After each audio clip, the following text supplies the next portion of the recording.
आइए जानते हैं जापान ने प्रथम विश्व युद्ध में भाग क्यों लिया था। 1914 से लेकर 18 साल तक हुए इस भयावह युद्ध में यूरोपियन विभिन्न शक्तियों ने हिस्सा लिया। साथ ही हिस्सा लिया एशियन शक्ति जापान ने भी।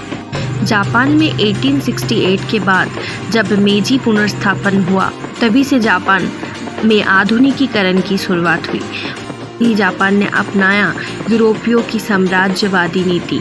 वो भी यूरोपीय शक्तियों के समान होना चाहता था और यूरोपीय शक्तियाँ जैसे उपनिवेश विस्तार कर और साम्राज्यवाद की मदद से अपनी शक्ति बढ़ाती, उसी तरह जापान की भी साम्राज्यवादी आकांक्षा जागी और उस आकांक्षा के कारण उसने इस युद्ध में हिस्सा लिया।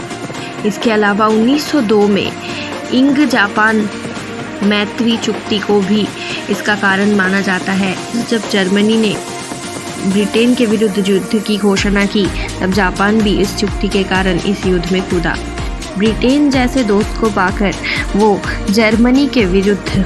इसके अलावा उसके और भी कुछ कारण हैं, जैसे जर्मनी ने चीन के शानडांग इलाके में जो क्याओचाओ दखल किया था, वो जापान जर्मनी के हाथ से वापस लेकर चीन का ये भाग अपने अधिकार में लाने के लिए उसने जर्मनी के विरुद्ध युद्ध की घोषणा की। इसके अलावा वो पैसिफिक ओशन में अपना अधिकार जमाना चाहता था, इसीलिए दक्षिण प्रशांत महासागर में अपने अधिकार को प्रतिष्ठित करने हेतु वह जर्मनी के विरुद्ध युद्ध में कूदा।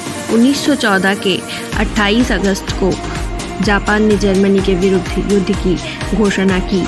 इसके अलावा एक और जो कारण कि आंतर्जातिक क्षेत्र में वो अपनी मर्यादा बढ़ाना चाहता था, जिस वजह से उसने इस युद्ध में भाग लिया। उसने यूरोप में अपनी कुछ सेना भेजी इस युद्ध में लड़ने के लिए। इसके अलावा ब्रिटेन के साथ मिलकर प्रशांत महासागर में जर्मनी के सबमरीनों से मुकाबला किया।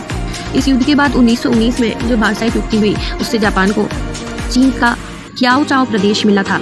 हालांकि ये प्रदेश उसे बाद में चीन को लौटाना पड़ता है, वहाँ के इनके प्रबल विरोध के कारण। इसके अलावा आंतर्जातिक क्षेत्र में इसकी मर्यादा बढ़ी।